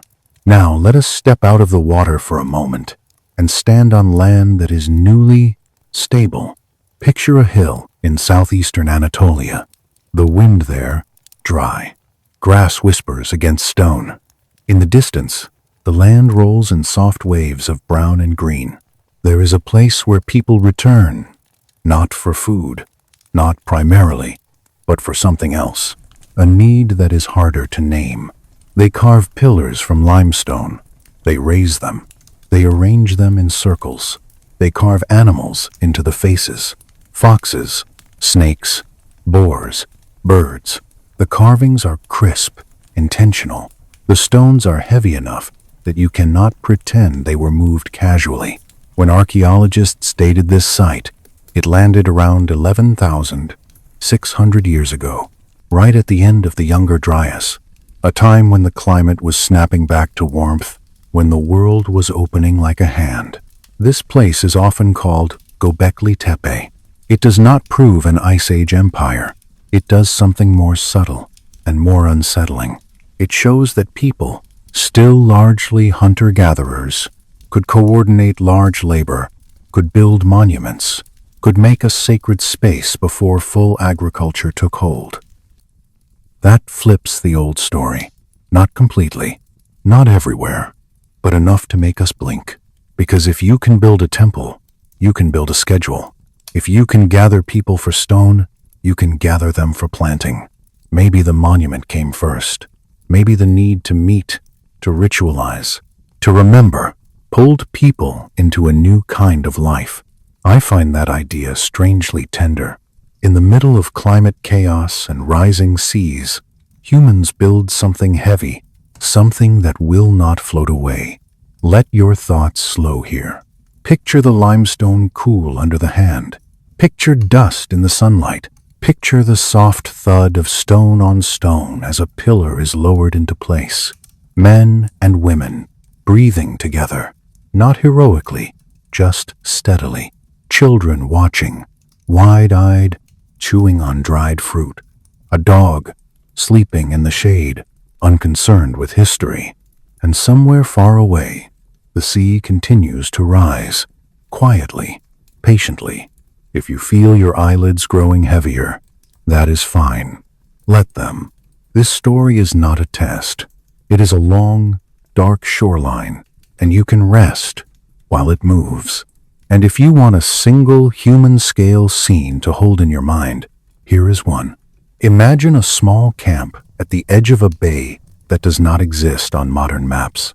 The bay is wide and shallow, and at low tide it smells of salt and wet sand and the faint sweetness of crushed shell. People have built their shelters a little above the waterline, on ground that feels safe because it has always been safe. That is what safety is, isn't it? A habit. Night comes early in a world with fewer trees. The horizon is wide. Stars feel close enough to scrape. You can hear the tide breathing, in and out, like an animal sleeping in the dark. One elder sits awake, staring at the fire's last coals. Not because he expects a miracle. Age just wakes you up, and sometimes the mind will not let the body sink. He hears something wrong. At first, it is almost nothing, only a different pitch in the surf. Then the sound thickens. A hiss turns into a low, dragging roar. He steps outside. Cold air presses against his face. The wind tastes of far-off storms. The moon is thin and nervous behind running clouds. The tide is too high. Not high in the familiar way, not the kind you can predict by watching shells on a stone. High like something is pushing it from behind. He calls out. People wake. Faces appear in the dark. A child whimpers. Dogs bark once, then stop. They look toward the water together. A wave runs up the bay, lifting the whole surface as if the sea has inhaled too deeply. It slides past the usual line and keeps coming. It wraps itself around ankles, icy, sudden, and the shock of it steals breath. Then another swell rises behind it. The bay becomes a moving sheet. The sea turns into a hand, pushing inland. The camp becomes movement. Names are shouted. A basket of dried fish is grabbed. A baby is scooped from a blanket, startled into crying. A pot falls and breaks, and no one even flinches. They run toward a ridge, a place of higher ground they have used for lookout. Water chases them, sucking at their steps. One young man slips and goes down hard into the cold, eyes wide, disbelief written across his face, as if the world has violated an agreement. Two others haul him up by the arms, breath burning in their throats. When they reach the ridge, they turn back and see the camp gone. Not erased completely, just scattered. Floating hides, a spear shaft, the dark shape of a shelter collapsing. They stand close, pressed together by wind. The elder rests his hand on a child's wet hair and searches for words. There are none that fit, so he does what humans always do when the universe refuses to explain itself. He makes a story. He says, the water remembers. He says it comes for what was built too low. He says it so the fear will have a shape, so the children will carry caution like a charm. Years later, that child will tell the story again. The wave will grow bigger in the telling, because it felt bigger. The ridge will become a mountain, because mountains feel safer in memory. Soon the tale will travel beyond that drowned bay. It will become a flood myth, not proof. A voice in the dark saying, be careful. The world can change while you sleep. Now, return to the stones on that Anatolian hill. Perhaps the builders at places like Göbekli Tepe carried memories like this. Not one specific night, but the feeling that the old rules were unreliable. When herds vanish, When winters return, when water rises, the mind reaches for anchors. An anchor can be grain in a pit. It can be a story carved into limestone. Stay on the hill a little longer. The wind is steady. The stones are quiet. Far away, the sea keeps whispering to itself. I always picture the workers finishing for the day. Hands chalky with dust, nails packed with pale grit. They rinse in a clay bowl, the water turning milky, and they laugh softly, tired because laughter is a kind of warmth. Someone chews a tough strip of meat and stares at the horizon where a storm is building, purple and slow. Someone else traces a carved fox on a pillar with a fingertip, as if touching the animal might invite its spirit to guard the circle. There is no hurry in the evening, only the long exhale after labor. Firelight blooms, then settles. Smoke drifts into the night and carries the smell of fat and wood into the grass. For a moment, the world feels steady, as if the sky has agreed to hold its shape. That feeling, I think, is what the monument was for. Not power, not conquest, a place to practice calm while the planet rearranged itself. And if you let your own breath match that calm, slow and low, you can almost feel time stretching. A quiet rope across deep water, across ice, across all those lost coasts, holding you safely for tonight. Just keep listening. Sleep. The next part of our walk is colder. Not emotionally, though it can be, but literally. We step into the library of ice. If you have ever held a piece of ice and watched it melt, you know how it keeps secrets for a moment, then gives them up. A bead forms. It runs. It disappears. Now imagine ice that did not melt for 10,000 years. Imagine ice that kept every winter like a page. In Greenland and Antarctica, scientists drill straight down through the frozen archive. The drill whines. Metal bites. Snow that fell before agriculture becomes a cylinder you can hold in your gloved hands. Layer after layer, each one a season, each one pressed into the next until time becomes solid. I have watched videos of those cores being lifted, and honestly, it always feels like watching someone pull a ghost out of the earth. The ice looks clean, almost polite. Then you remember what it contains. Dust from distant deserts, ash from fires, salt from storms, tiny bubbles of ancient air, trapped like breath held too long. When researchers cut the cores and measure them, they do not just see cold, they see change. The end of the last ice age is not a smooth story in those layers. It is jagged. It looks, to my eyes, like a heartbeat under stress. There are long stretches of deep cold. Then, suddenly, chemical shifts that imply warmth arriving fast. Not over thousands of years, not even over centuries, but within a lifetime. And then the Younger Dryas. That strange return to near glacial conditions around 12,900 years ago, lasting about 1,000 years, ending around 11,700 years ago. It begins abruptly. It ends even more abruptly. Some Greenland records suggest warming of around 10 degrees Celsius in roughly a decade at the end. A decade. You can picture a child becoming a young adult while the climate swings. The mainstream explanation reaches for the ocean. Fresh meltwater pouring into the North Atlantic, making a cold lid that disrupts circulation, weakening the delivery of warm water northward. It is a reasonable mechanism. It fits part of the pattern. Still, the speed makes people uneasy. Climate systems have inertia. Oceans are enormous. They do not usually snap like a twig. So scientists keep looking, and some look toward the sky, around the boundary where the Younger Dryas begins. Certain sites show an unusual layer, dark material, sometimes called a black mat in North America. Sooty, carbon-rich. Within it, in some studies, there are tiny spheres of melted material, shock-like minerals, elevated platinum, nanodiamonds, signals that, if they hold up, can point to extreme heat and pressure. This is where the Younger Dryas impact hypothesis enters. It suggests that a comet, or fragments of a comet, or some debris field, struck Earth or exploded in the atmosphere around 12,900 years ago. Not one tidy crater you can point to like the dinosaur impact. Possibly multiple airbursts, multiple impacts, some over ice sheets, some over land. If something like that happened, the violence would be hard to grasp.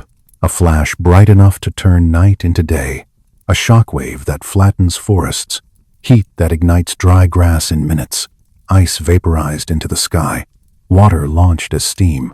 Then, after the fire, the cold. Not because the sun changed, but because dust and aerosols and disrupted circulation could dim and chill the system for years, then decades, then longer. There is a crater under Greenland's ice called Hiawatha, discovered through radar imagery. It is about 31 kilometers wide. Its age is debated. Some have suggested it could be linked to the Younger Dryas. Others argue it may be older. Science, in the present tense, is like this: careful, slow, sometimes stubborn, often beautiful. And there are criticisms of the impact case. Not every site shows the same markers. Some reported nanodiamonds have been disputed. Dating can be messy. Nature can imitate catastrophe. This is why I do not want to put you in a courtroom. I want to put you in a dim room where we can hold uncertainty gently. Because even without a comet, the end of the Ice Age was full of real catastrophe. We have the meltwater floods. We have abrupt shifts. We have extinctions. Still, that boundary layer is provocative. It is like finding a scratch on a record, right where the song changes. Now, let your mind zoom in from global systems to a single moment. Picture a band of humans living near the edge of a retreating glacier. Their world is loud with water. Ice cracks in the distance, a sound like stone splitting. Streams run everywhere, cold and fast, carving new channels each season. The air smells of wet earth, of crushed moss, of animal hair. They have learned the rhythm of herds. They know when reindeer pass, when bison linger, when a mammoth trail appears like a scar through grass. They have learned to sew hides with bone needles. They have learned to store dried meat, to keep embers alive through wind. They do not have numbers for sea level. They do not have graphs. They have stories. They have the way elders squint at the horizon and say, quietly, that the weather is wrong. Then comes the cold snap, a summer that does not warm, a winter that does not loosen its grip, a spring that arrives late and weak. Hunting becomes harder. Plants fail. The animals shift their routes. The band argues, softly at first, then louder. Do we move? Do we stay? Do we trust the river to freeze as it always has, even when it did not last year? Those are decisions that leave no monuments. They leave only survival or absence. And somewhere in those centuries, the giants begin to thin out. Mammoths, mastodons, giant sloths, saber-toothed cats, dire wolves. The great bodies vanish in what is, in geological terms, a blink. There are explanations that weave together, like threads, habitat shifting as steppe breaks into forest, human hunting pressure, efficient tools, coordinated groups, stressed populations pushed over the edge by a few bad years, maybe fire, maybe flood, maybe, in some places, something falling from the sky. I always feel a strange sorrow here, not just for the animals, though yes, for them, for the emptiness that follows. A world after giants feels quieter, smaller, as if the land has lost its deep bass notes. Now, stay with the science a little longer, because it is part of the lullaby. The ice cores also hold greenhouse gases, carbon dioxide, methane.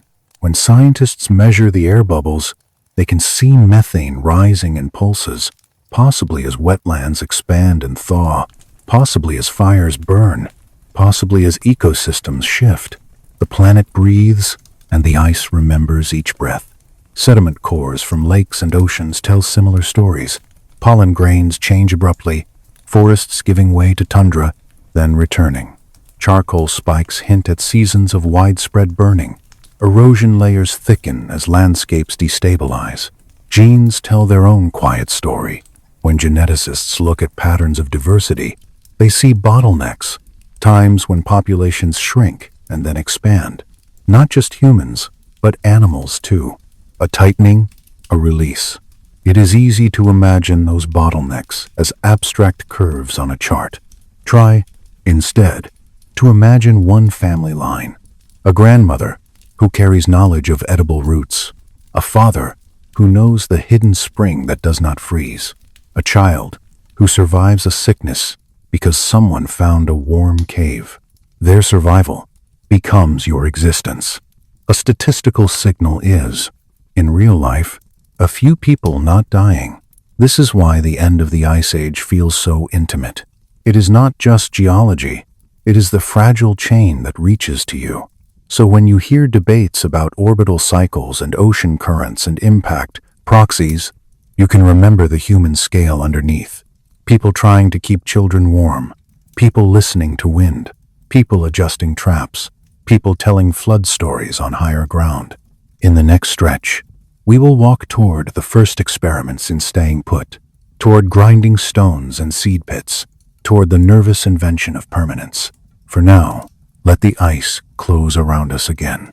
Cold, still, a candle of light inside a vast, frozen book. Breathe, slowly. Let the pages turn without effort. There is a detail I love, in a quiet way.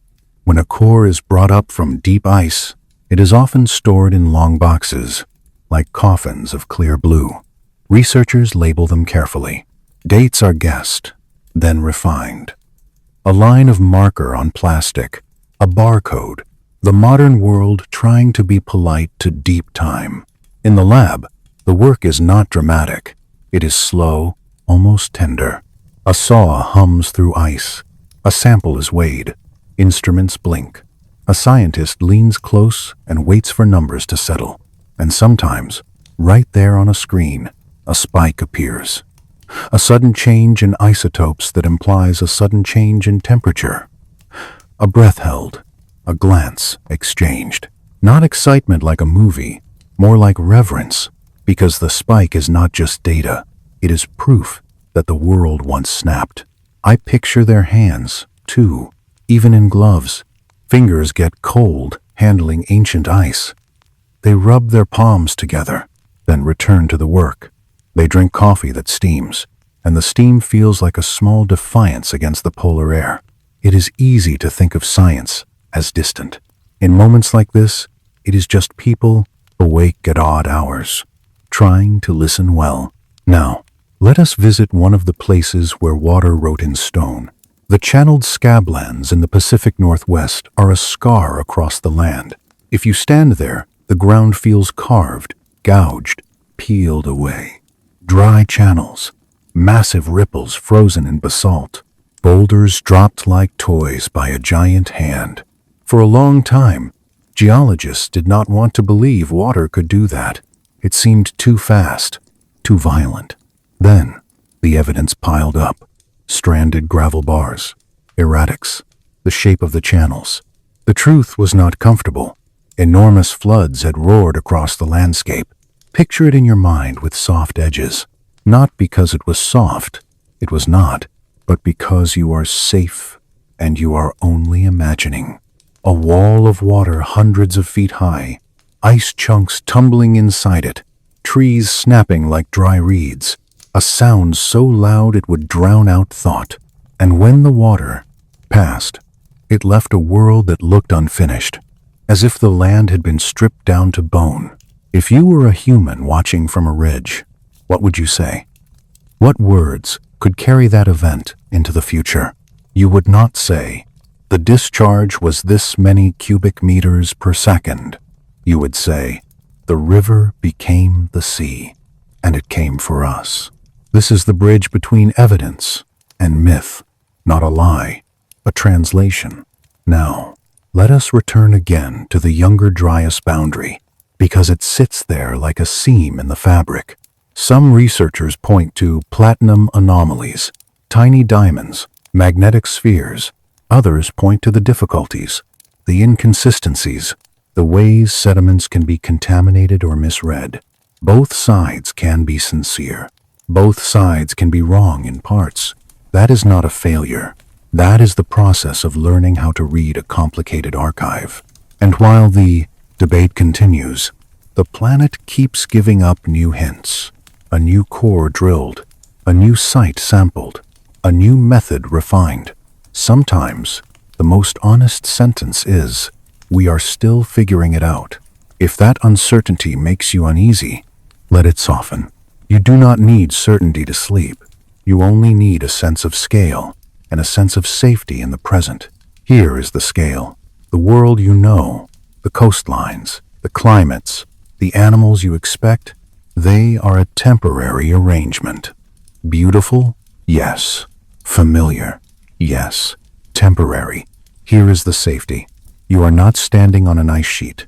You are not running from floodwater. You are here, now, with a roof, with quiet, with a story as a blanket. So let the ice core be what it is. A slow whisper from a time when the planet was restless. Let the numbers be distant stars. Let the arguments fade into a gentle murmur. Let your breath be the only rhythm you follow, in and out, like a tide that stays kind. One more image, then I will let the darkness do its work. Imagine a single tooth, small, stained, found in a cave floor. To most eyes it is nothing. To a geneticist it is a letter from the past. They grind a tiny piece, dissolve it, coax fragments of DNA out of mineral-like breath pulled from stone. When the sequences finally make sense, there are patterns, a population shrinking, a lineage expanding, a meeting between groups that had been separated. It means a winter that killed half a camp. It means a journey that succeeded when others failed. It means a child surviving long enough to have a child. That is the human story inside the Ice Age ending, loss, and then persistence. So if the world feels heavy sometimes, if the news of your own day presses on you, you can borrow a little courage from those quiet survivors. Not loud courage, just the kind that keeps a fire going through wind. Now, rest. Now we leave the ice library and walk toward warmth that does not feel like comfort yet. Warmth can be cruel, you know. Ice is honest in a way. It is cold, it is hard, it says what it is. Warmth changes things quietly. It loosens the soil. It wakes insects. It makes water move. It makes the ground soft enough to swallow footsteps, soft enough to swallow memories. Picture the eastern edge of the Mediterranean, the Levant. Around 15,000 years ago, the hills are not high mountains, more like gentle shoulders of stone. Oak and pistachio trees scatter shade across the slopes. In the spring, the grasses rise, and among them, wild wheat and barley sway as if they are breathing. This is not the frozen steppe of the Mammoth Plains. This is a refuge, a pocket where the world feels almost generous. People come here and they do something that still surprises archaeologists. They stay, not forever at first, not as a law, more like a habit forming. They return to the same place, season after season. Their feet make paths. Their hands smooth the same stones. Their fires darken the same patches of earth until the ground remembers the heat. We call them the Natufians because we like names. We like neat boxes. What matters is the feeling of the change. Imagine the moment an elder decides to build something that does not want to move. A low wall of stone, stacked carefully, not tall, just enough to hold back wind. A floor cleared of sharp rocks. A place where a sleeping body can lie without rolling into cold. When you build a shelter like that, you are making a promise to return. You are tying your life to a location. I always feel lopsidedly emotional thinking about it, because staying put sounds peaceful. like settling into bed. Yet it is also a kind of fear, a decision shaped by the memory that the world can flip without warning. They grind seeds on stones. You can hear it if you listen with your imagination. A slow rasp, grain against basalt, a rhythm as steady as breath. Hands push and circle and push again, turning hard kernels into flour. The dust rises in thin sheets and settles on wrists, on cheeks, on eyelashes. A child sneezes and laughs, then is hushed gently because food is sacred when it is not guaranteed. They dig pits for storage, stone-lined hollows in the earth, hidden under brush. When the pit is full, it is like a secret, like an insurance policy. If winter bites harder than expected, if the herds fail, if the rains do not come, there will still be something to chew, something to keep the jaw moving, something to keep the mind from slipping into panic. This is the soft beginning of agriculture, not rows of fields yet, not domestication in the way we picture it, but a subtle pressure on the landscape. People harvest wild grains and, without knowing the word, they select. They favor stalks that hold their seeds. They gather from the patches that are easiest to cut. They return to those patches. They clear competing plants. The land starts to change under that attention. A strange thought enters human life here. The thought that the future can be shaped, not just endured. Then the younger Dryas arrives and squeezes the world again. Cooler, drier conditions push back against those early experiments. Wild cereals shrink. The easy abundance tightens. You can almost feel the anxiety in the bones of the story. People who had begun to rely on specific places now face a cruel lesson. Places can fail, so they respond. They intensify. They store more. They diversify. They fish. They hunt gazelle. They trap small animals. They gather harder to reach foods. They do whatever keeps children alive. And in that pressure, something else grows. Ritual, symbol, the need to explain. If you have ever lived through a season when everything feels unstable, you know what the mind does. It looks for causes. It invents patterns. It turns weather into personality. A bad year becomes a warning. A flood becomes a message. A sudden freeze becomes a judgment, or a test, or the anger of something that cannot be seen. This is where myths begin to crystallize. Not as entertainment, but as survival technology. A story can carry instructions across generations. Do not build too low. Respect the river. Remember the sky. Sometimes the instructions are wrapped in darkness. A god drowning the world. A fire from above. A curse that follows greed. The darkness makes the lessons stick. Now, let me bring you to a single night in a Natufian village. The homes are low, semicircular, partly sunk into the ground, like bowls turned upside down. The air is cool. Wind slips down from the hills and finds the gaps between stones. Inside, a fire burns in a shallow pit. The flames small, careful, fed with twigs and scraps. Smoke curls up and out through a hole, carrying the smell of fat and ash into the night. People sit close to the heat. A woman rubs her hands together, then holds them out, palms open, as if asking the fire for mercy. A man checks a basket of stored grain and counts by touch, not numbers, just the feel of fullness. An elder speaks, voice rough but slow, telling the story of water that rose, of cold that returned, of animals that vanished. The children listen with wide eyes. They are learning fear in a safe way, the way a story lets you practice disaster while the roof still holds. Outside, the stars are sharp.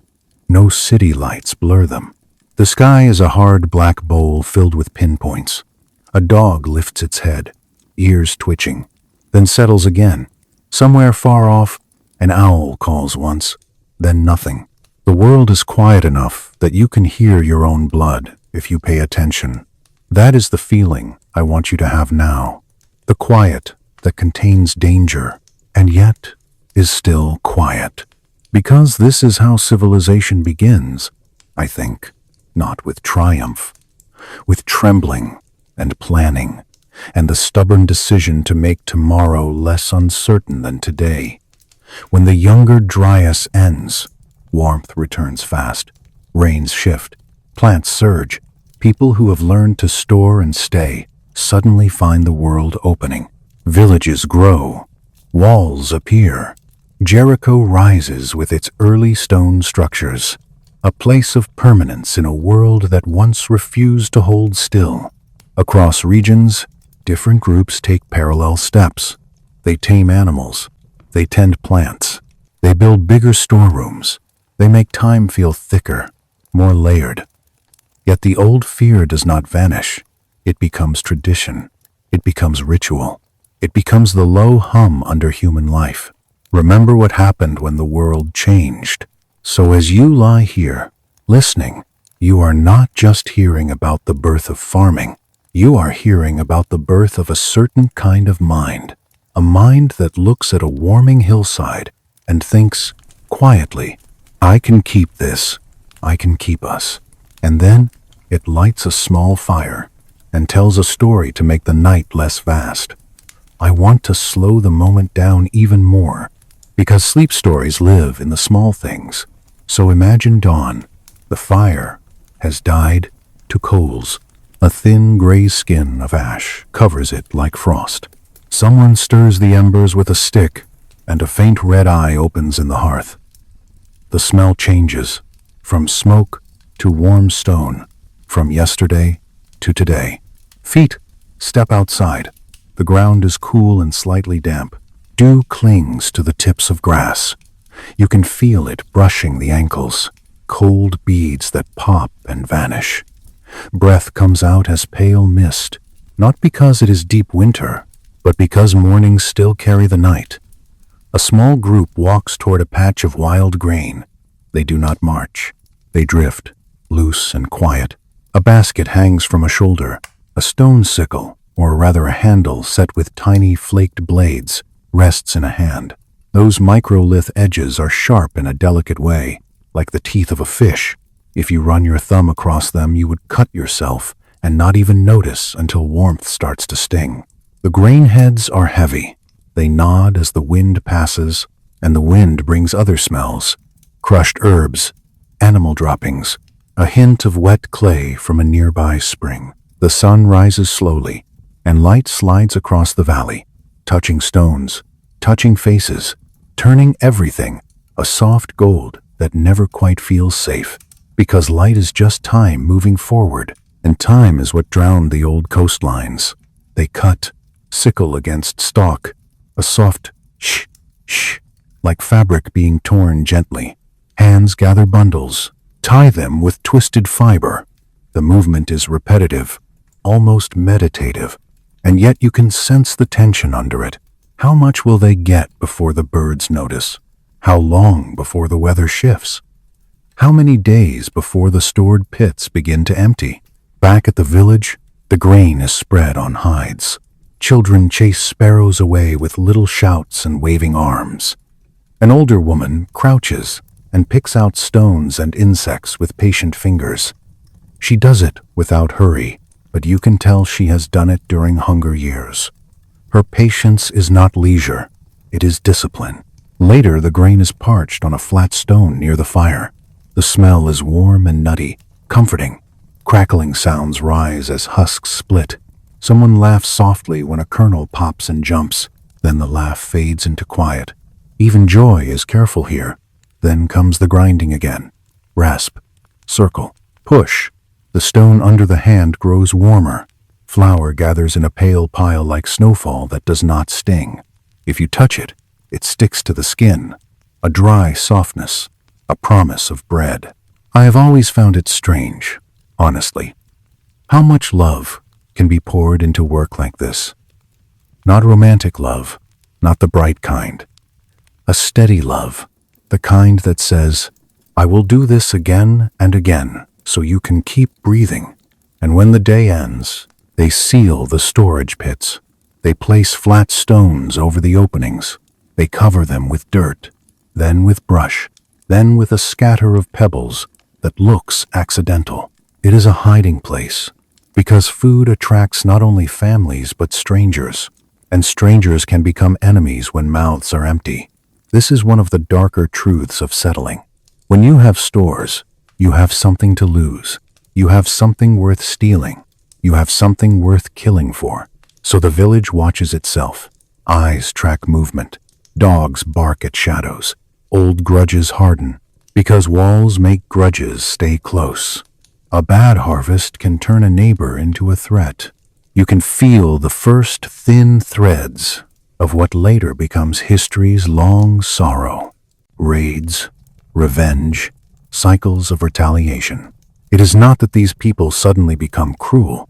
It is that scarcity turns kindness into a calculation. Still, at night, the same fire glows. The same stars wheel. The same stories are told. The story of the flood. The story of the cold. The story of the animals that once filled the plains. A young man listens and imagines mammoths he has never seen. A child listens and thinks the sea is a monster with a slow mouth. An elder listens and wonders if the sky will throw fire again. And you, right now, in your own room, in your own time, can borrow that quiet. You can let the old fear become a blanket. You can let the old planning become a lullaby. Because even in the darkest chapters, there is a softness, a hand offered to someone shivering, a portion of grain shared with a widow, a story told slowly so a child does not wake screaming. Hold on to that softness. Let it slow your breath. Let the room around you become as dim as a prehistoric hut. Let the world outside recede, like the shoreline receded when the seas rose, until all that remains is the small circle of warmth you can feel.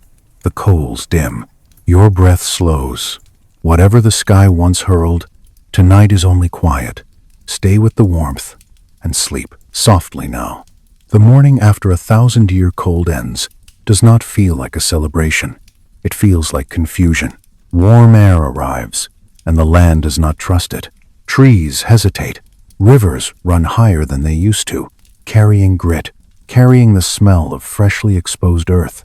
In some places, the ice retreats so fast that the ground beneath it rises, slowly at first, then with a stubborn patience, as if the planet is remembering its own shape. And humans, always watching, always guessing, begin to notice that the world can write messages into itself. Ice, mud, bone, even air. It is eerie to think about. Honestly, a planet with a memory. Imagine Greenland. Not the Greenland of airports and weather apps, but a vast white roof. Snow falls and falls and falls, and each winter presses the last winter down, layer after layer. A quiet, relentless archive. Thousands of years later, people drill into it. Metal cylinders bite into ancient cold. The sound is muffled, a dull grinding that seems to belong to the Ice Age itself.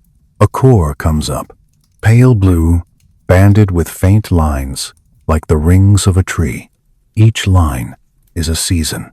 Each season is a breath the planet took and held. When scientists cut those cores and measure the chemistry, they see a story that is not smooth. I always picture it like a heartbeat you are not supposed to hear. Long stretches of steady cold, then sudden jumps, then drops. The younger Dryas shows up like a hard knot in the wood, a sharp shift into cold, a sharp shift out. Inside the ice are bubbles, tiny, perfect spheres of trapped air. Air that once moved across a tundra where mammoths walked. Air that once brushed the hair of a hunter standing by a fire. When you crack a bubble and measure its gases, you are breathing the past with instruments. Carbon dioxide, methane, traces of smoke. Sometimes spikes appear, strange surges that hint at wetlands thawing. or fires burning, or something hotter, something violent. Mud tells stories too. Lake beds collect silt in thin sheets. If a flood comes, the sheet is thick and chaotic. If a drought comes, pollen changes. If a fire sweeps through, charcoal drifts down and settles like black snow. Scientists take cores from those sediments and read them the way a careful person reads a letter from someone they miss. Then there is bone, the scattered remains of giants, mammoth ribs with cut marks, mastodon teeth in river banks, piles of mixed skeletons in places where water once surged. Bones are honest, but they do not explain themselves. They just lie there and wait for interpretation. And there is DNA. This one feels almost supernatural if you let yourself feel it. Every cell in your body carries a story of survival that no one wrote down. Geneticists look at patterns in modern genomes and ancient genomes and see bottlenecks, expansions, migrations.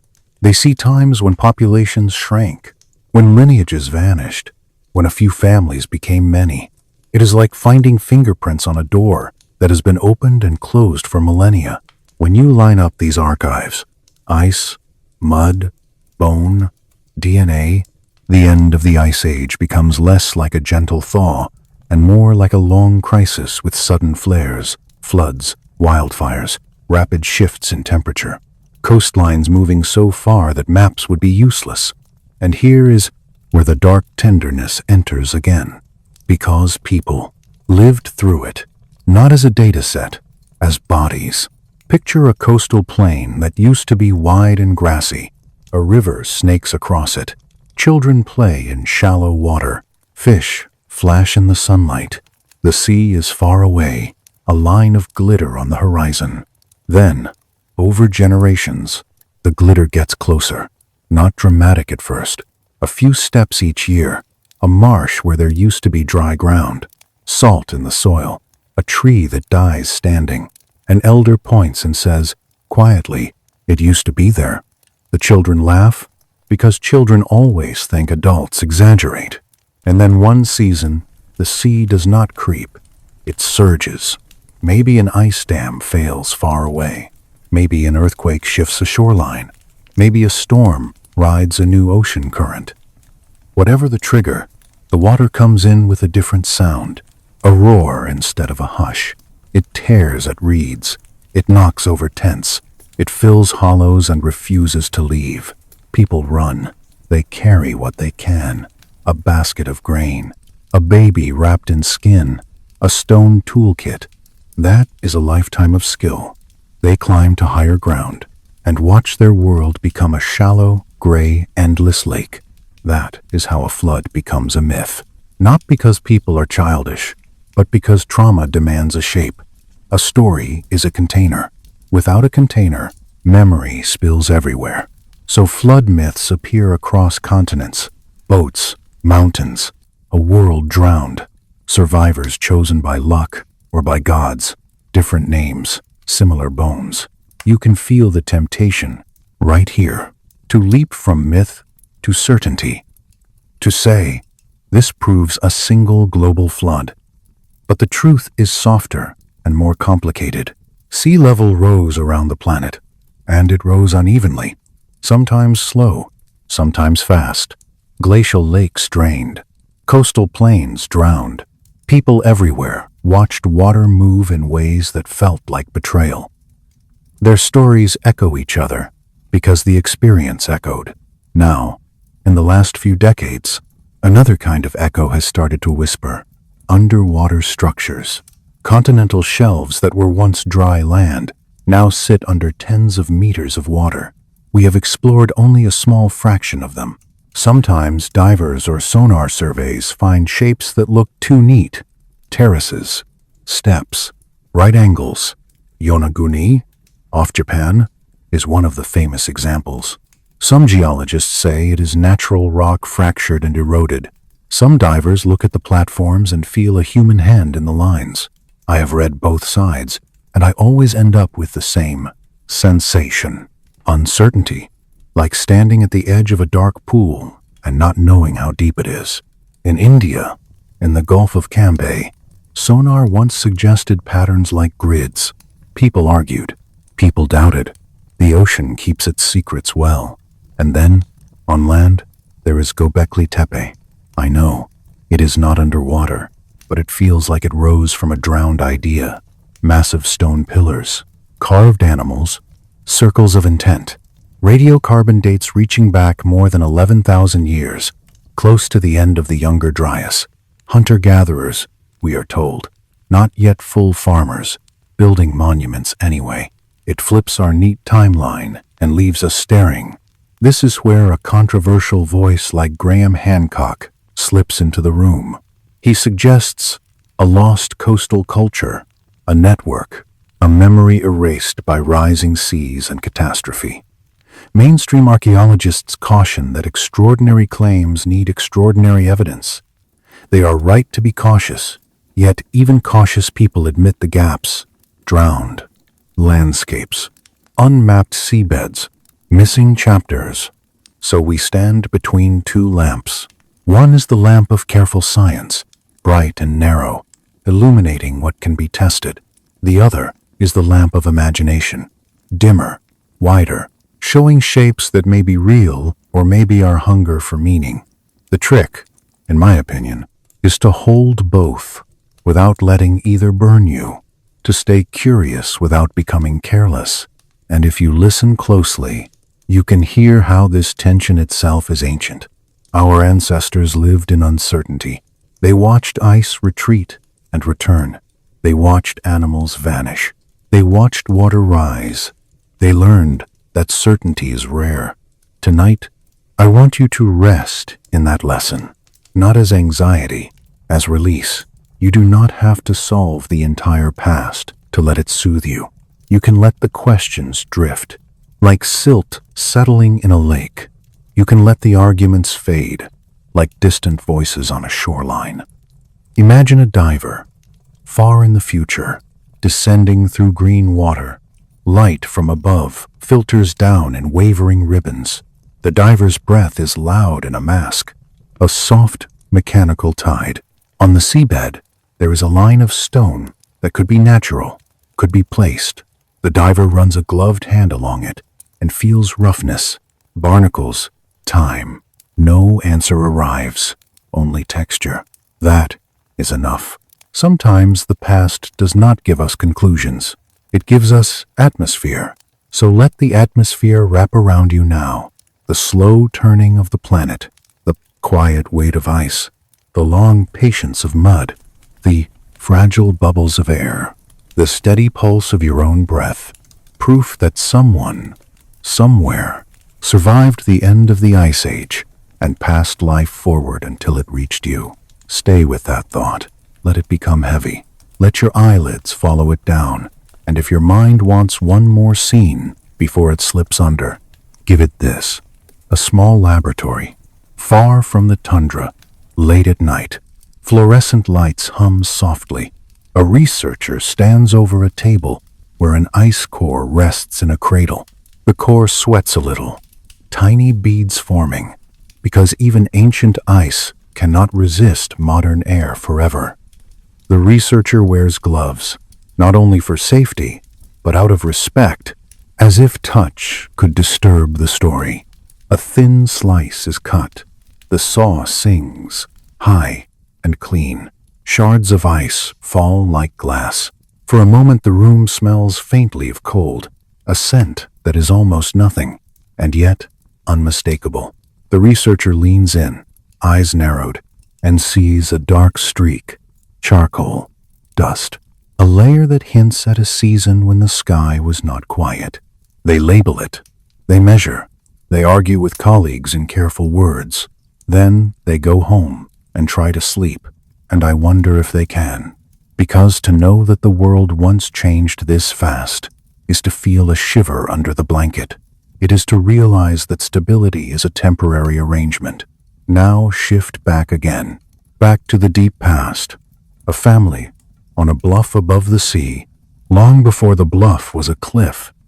The water is closer than it used to be. They can hear waves at night, a steady grinding. Salt rides the wind, and leaves a taste on lips. A young woman stands with her hair pulled tight, watching foam glow in moonlight. She touches her belly and thinks about the child inside. Will this place hold long enough for the child to learn its shape? She exhales, turns away. Let questions fade. Sleep now, soon. Good night.